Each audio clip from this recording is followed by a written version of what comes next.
Okay, guys, how you doing there? How you doing there? These are the Homer cocktail videos, and I'm thinking this might be. Excuse me. I got the sneezes right now. I think this might be new Gunk. New Gunk. About 6-7 years ago, I found out I had enough credits to graduate with a bachelor's degree. School in Claremont. At the time, I was kind of having some family issues, personal issues and all. And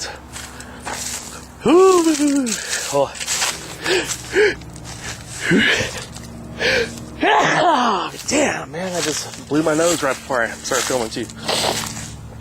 Anyhow, so I was having issues, and this stuff's been going on a lot of my adult life. But it got really, really bad around 98, and I emphasize that a lot in my vlogs. I'm doing okay right now. Right now, it's August 12th. I have an uncle, and it's his birthday today on my mom's side. He kind of stopped talking to the family many, many years ago. My grandma passed away this past December. And, people wondered, hey, is he going to come? Is he going to come? But he didn't come. People don't know how to get a hold of him. One of his daughter, my cousin, she seems to be affected by that, he took off and, started a family somewhere else, so on. But I'm doing this video right here. Not so much to talk about my life. I have a backlog of videos, and immediately after I stop talking here, it's going to segue into something from April of last year, 2016. But this is going to sound like a little bit of a ramble because I'm trying to catch up. Okay? I'm wearing a Dallas Cowboys hat because they're going to play the Rams today, preseason football. Here's my book, Kiribati, that I've talked about often. I'm using my actual name. Instead of Brick Jane. Printed through Lulu. Although, I have a caveat at the very end here.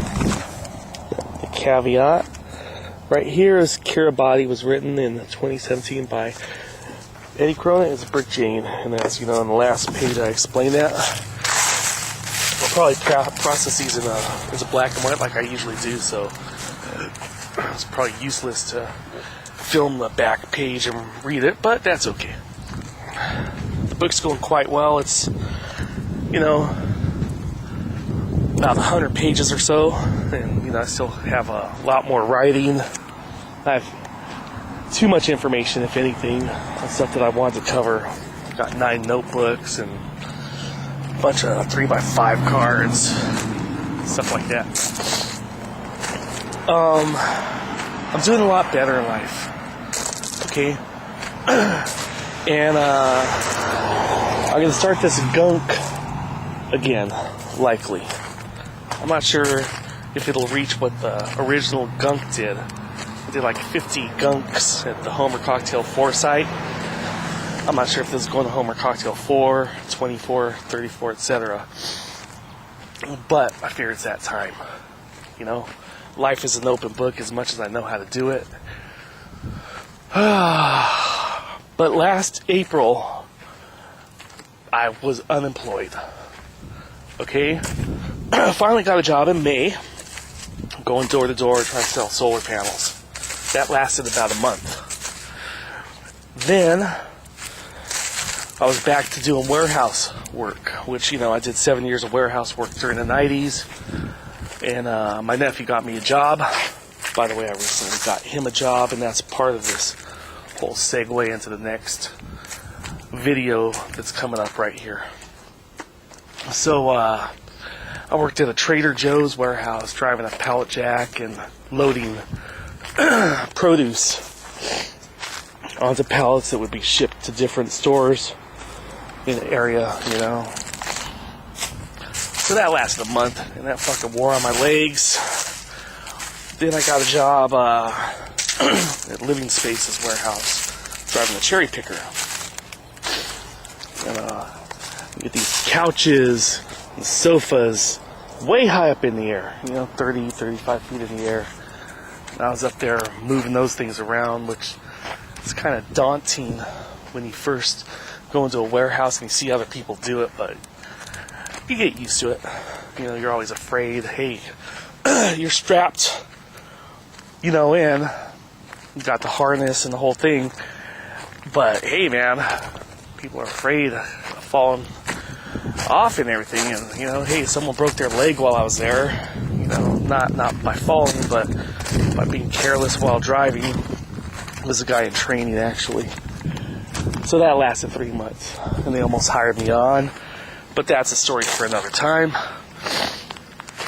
Then, earlier this year, January, I got another job working for a company I'd never heard of. And this was a little more forklift oriented. The day that I went to start my job, this car right here, right in front of me, that's my transportation. I recently paid $600 to fix the radiator, water pump, had a few issues. Well, it was parked out in the street. The day I was supposed to start that job, someone broke in my car and stole my battery. So that kind of sucks. But in my life, I took the road less traveled. I recently, I've heard that as a cliche many times. I couldn't tell you who came up with it. I came across it on the computer a few weeks ago. Emerson, or I don't know, who did that. And it says, you see two paths in a forest that diverge. And I took the road less traveled, right? Whatever it is. Yeah, that's me. I took the road less traveled. I wasn't sure I'd ever work again. I went a long time without working, and it's a very complicated circumstance. So this video coming up, it captures the uncertainty and the angst of how I felt, in April of 2016. The primaries were still going on. I think Donald Trump was about to wrap up the nomination. I happen to be a truther, so-called truther. 9/11 was an inside job. It is an inside job. This is 2017. To say 9/11 was an inside job is to pretend that the effects of 9/11 still are not felt right now with the police state and how things actually operate. The elections were rigged in 2000 and 2004. We'll never have a real democracy in this country. Okay? So, these are issues I go through, and I write about them extensively in Kiribati. The book before this, I wrote a book called Thermite. But it's that time to start loading again. Okay? There were a lot of things I've guarded that, I started to open up with, and this clip will allude to some of it. And I'll go ahead and hit 2 or 3 of them right now. Is leading up to 9/11, I was part of an anti-nukes movement, Save War the Valley, at the school that I eventually graduated from. I was part of labor organization, how Jimmy Hoffa wound up disappeared. I've known Teamsters and stuff like that. So, no matter who you are out there, if you've never walked in my shoes, it's easy to say, hey, you're paranoid. No one ever followed you. No one ever earmarked you. No one ever targeted you. I'll tell you something. I lived for years on end believing someone in the higher-ups was trying to get revenge on me.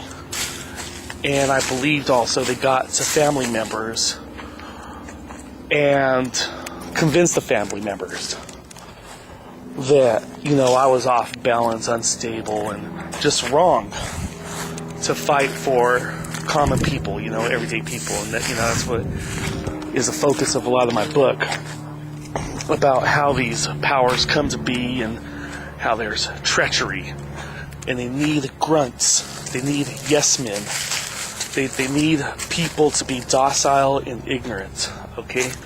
So that's what Kiraboti's about, you know? A lot of self-therapy going on. But I've held a lot of this back for whatever reason. I've set goals in life. You know, I'd like to move to Washington State sometime around maybe the Super Bowl, maybe a little after the Super Bowl. I started saving money. I'm doing a lot better with my finances, etc. And I think the worst of it's over. It feels like the worst of whatever this onslaught of this persecution or whatever. A lot of it's over. I'm a fan of Russia Today's news. I'm a fan of Abby Martin. I'm a fan of Amira David. I'm a fan of, you know, they're reporters out there in general. And they give a non-corporate assessment of what's going on in the world. And the shit that they call news on CNN and stuff. Oh man, what a fucking joke. What a goddamn joke, man. I'm glad the internet is here as some kind of counterbalance. But there is a struggle out there about controlling information and, you know, this whole thing. Anyhow, I didn't want this to last more than 5 minutes, this intro into the other video I'm doing. The other video is something like 13, and I might tag on a couple of small clips besides that. But I just wanted to kick off the Gunk series again. I'm inclined to put it at the Homer Cocktail foresight, and at some point there's not going to be any filters, you know, and all of it doesn't have to be weird and bizarre crap that comes out of me. You know, some of it might simply be, hey, I found a new pizza joint and fucking, hey, they sell some good fucking pizza, you know. It might be something like that. In the meantime, I also mentioned in this clip about, you know, I didn't have the tools. I'm talking about the technological tools with the Wi-Fi, but I've since bought computers that could handle the processing and all that I've always wanted. So, okay, without further ado, we're going to have a backlog video right now in 10 seconds, 5 seconds, something like that, okay? Hang in there, you guys. Party on. Okay, I don't know if it's time for this again. Oh, look at this little camera.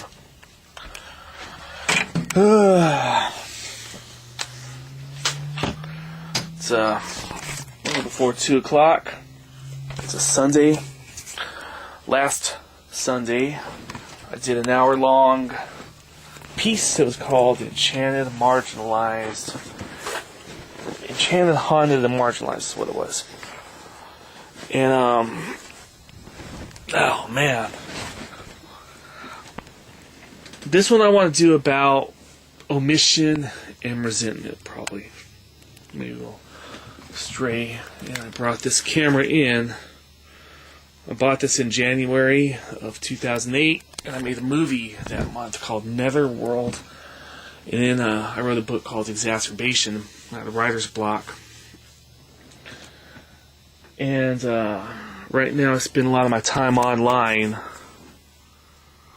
This is a conspiracy website right here that I've been going to for, you know, pretty steadily for about a year now.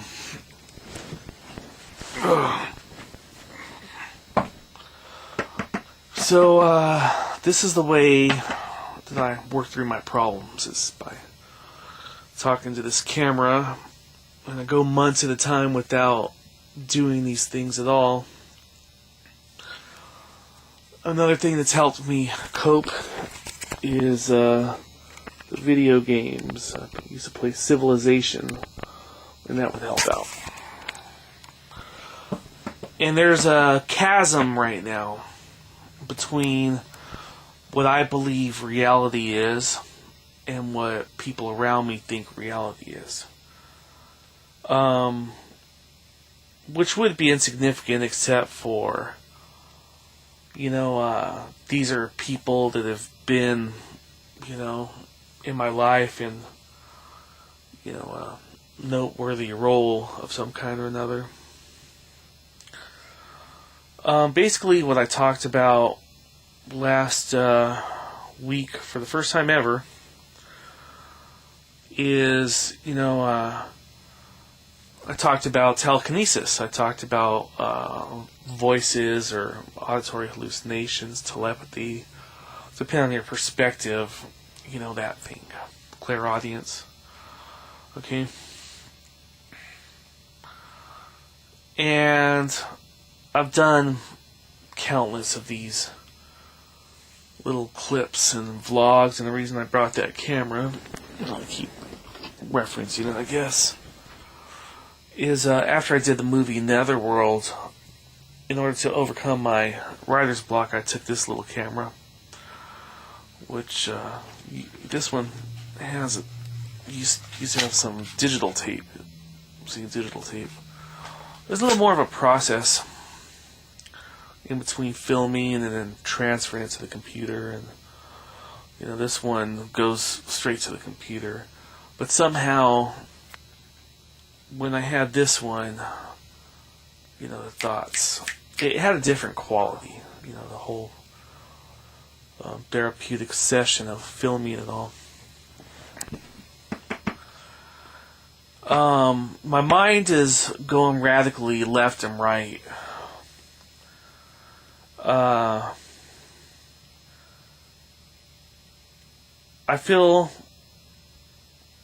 To say I feel neglected would be an understatement in life. To say that I feel cheated, that'd be an understatement.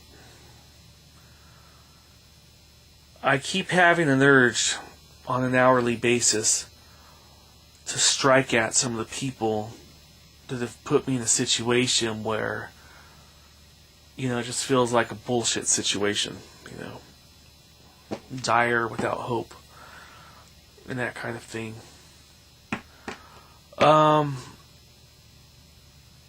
In the grander scheme of things, the way I've seen it for a long time is it's ever since right before 9/11 that it's the far right, the political right, that's jacked a lot of people because they couldn't win anymore in a conventional, cordial, civil way. They haven't won an election since 1988, a presidential election that's been undisputed. Google Greg Palast, and you'll see that the 2000 and 2004 elections were fraudulent. They were shams. And even this one, they're going to lose again for what they think winning the election is, because it looks like Donald Trump's going to be their nominee. And, more than they align themselves with the political party itself, they align themselves with the ideology of conservative versus liberal. So even if he won, having a Republican win is not a win. It's not a victory. It's a loss to the liberals again. But no, I'd like to get to the meat of this and things I've gone through in life, and somehow I think filming is going to break the chain of despair, whatever it might be, of thinking, hey man, it's useless, everything's fucking useless. I've gone for the last few months where my mind has been on overload. And then for the last 3 or 4 days, all of a sudden, like a vacuum or something that just left my mind all this, and it's almost the opposite. For the first time in years that I can remember, where my mind is not cluttered with more thoughts than I can handle. And I've actually started looking for work again. But people will not understand what I've went through. Very, very few people will truly understand what I've gone through. I had a girl that I talked to online occasionally, and she's, pretty social. And she named the name, by the way. She talks about that she was raped by a particular A-list celebrity. And some people are calling BS. Some people are saying that's slander, libel, whatever. I think it's libel if it's written. But I try to encourage her. I've known a few people significant in my life that have been raped. And it's not just the aspect of rape, by the way. There's a lot of other coercive and bullying, power trip kind of things that go on in our world. And I think I'm the victim of it. Where you hope someone's benevolent. Where you hope, hey man, I helped you when you were down.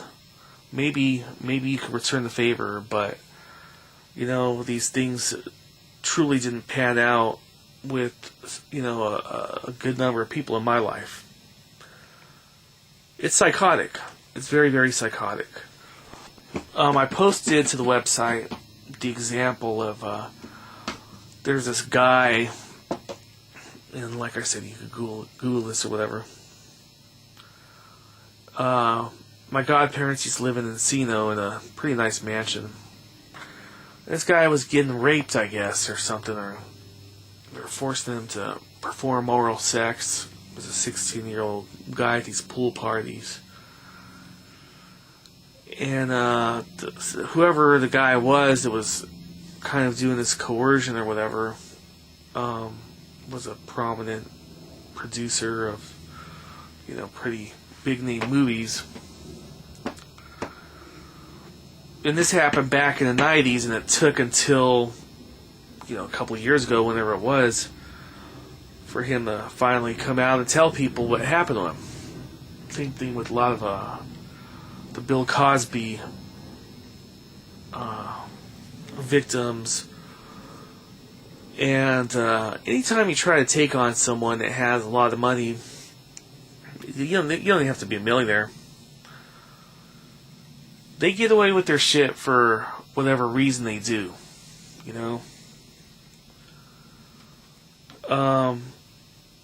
I regret helping certain people at this moment because they fucked my life. Okay? I can't fathom how things have turned out. About people, It's one thing to kind of not return a favor, but it's another thing to deliberately fuck over someone's life after, they've, had favors done. So, I'm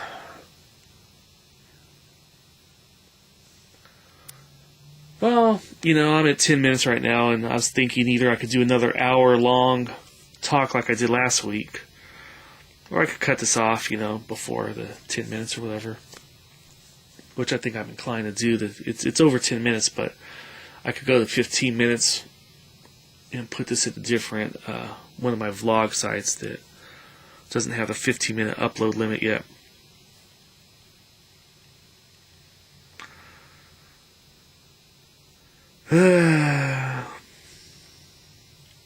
Yeah. So this one's about a mission, I guess. Basically, I've gone a long time without talking about certain things because part of the power trip I think people have, this goes for the people that did 9/11 in our government, I'm pretty sure that there were people in the Pentagon that were complicit in that. But part of the power trip is that they want you to talk about it. They want you to come out and they're gonna say you're crazy, or it's gonna feed the war machine, blah blah blah. So in some ways it feels like a catch-22. You sit there and be silent and they get away with their shit, or you walk into the trap and then you tell people how they are, what they did. I try to differentiate between conspiracy and collusion, because one's conscious and deliberate, and the other one's more or less borderline on a phenomenon with a mindset that's almost preconscious or unconscious or whatever. And I try to differentiate between evil and retarded or something, John Lennon and Yoko Ono said you have to treat corporate America like a retarded child, something along those lines. Some people might think that these entities or these people are evil, but sometimes they're just morons. They're collective morons. So anyway, I'm at 13 minutes right now, and for whatever reason, this seems to be the way to go. Is doing these little vlogs for now, or create some more backlog. So that's all I have for now. All right.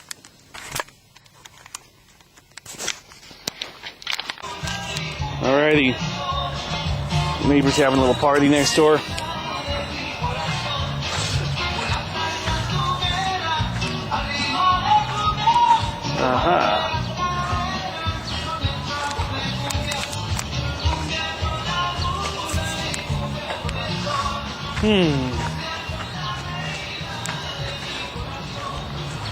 Alrighty then.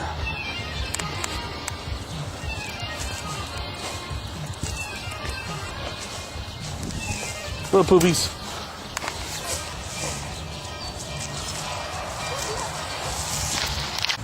Okay, still doing the filming thing. It's Cinco de Mayo right now.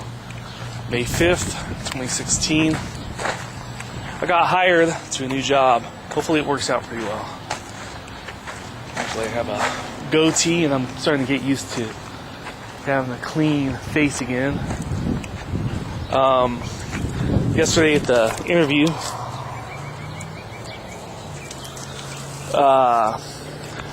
there was other, prospective employees there.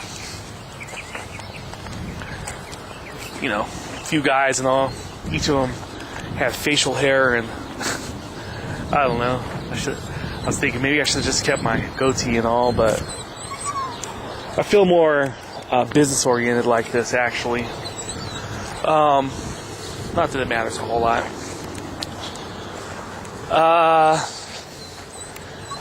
So I have mixed feelings on everything, like I always do. It's a little muggy out there right now. Sky, a little bit of overcast. Oh man, that conspiracy website that I've been going to for the past year. I haven't felt as drawn to it these last few days for some reason. I still check it out. Try to post at least one video a day just for the heck of it, just out of habit. What are you doing, Poopy? Anyway, but my mind's been on the job hunt and all that. And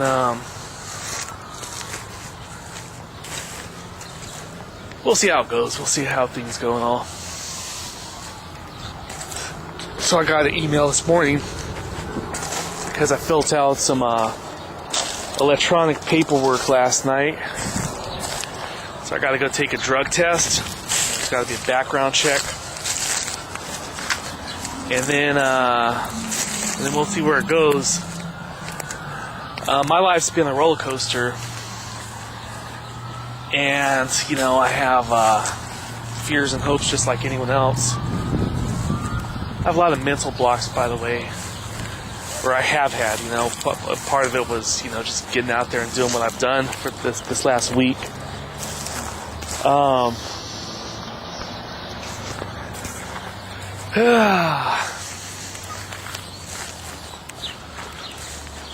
So if this thing works out, it could wind up good. And, part of my hopes is to move the fuck out of this area, It's just not what it used to be. It's not as enjoyable out here as it used to be and all. It trips me out how fuckers are out there, that think that try to shame you. That's part of the component in life is hey man, incentive and enjoyment and all, and hope. You gotta hope that you're gonna have a good time in life. And motherfucker, I've had some weird fuckers in my life, man. Yellow poopy. So going through the motions, and sometimes I feel like, hey, this is the thing I'm supposed to be doing. It's going to be a lot of stuff on my feet, 5 hours a day, going around and trying to get people to switch over to solar panels. I have a degree in environmental studies, so supposedly it's up my alley. I also have a degree in communications, so, both those work out pretty well. So let's see, where are we at here? About 4 or 5 minutes. Yeah, it's about 1:30 in the afternoon right now, and one of the clinics that I could do the drug screening is in San Bernardino. I need to deposit some money in there, and I felt the way the world, starting around the time I was going to Pitzer College in the 90s. They teach you about a sense of urgency with all these world problems. And,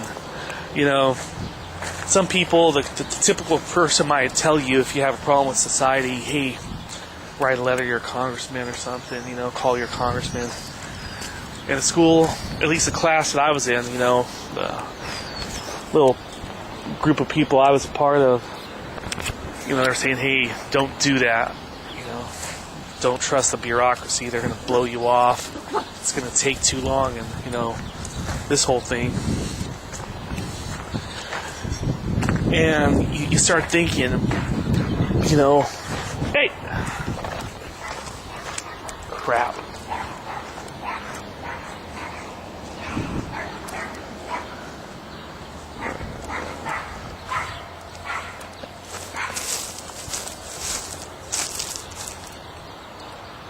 Just making sure the dogs didn't chase him on the other side of the fence.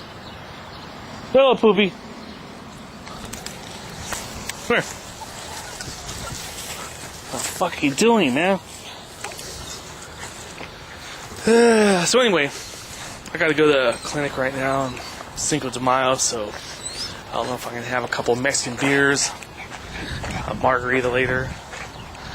A couple of other noteworthy things is Cinco de Mayo was when my friend Vinny had his birthday. He passed away in 1990. Passed away 26 years ago. And it's my nephew's birthday. One of my nephew's birthdays today. I sent his mom a text message. So, no, life's a little bit different. A little bit different. It's starting to feel like my old normal, for whatever my old normal was. I was talking about the sense of urgency and all.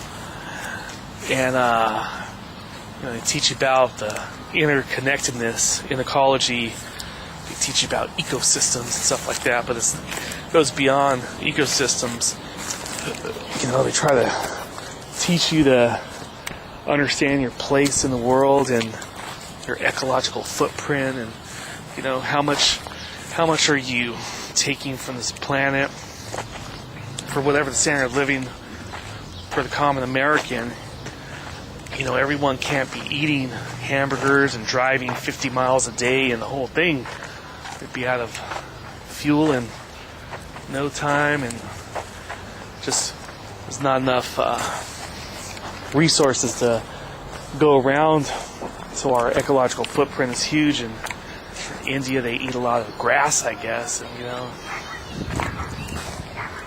So anyhow, so I'm going to take off right now. I'm going to take off, go to the clinic.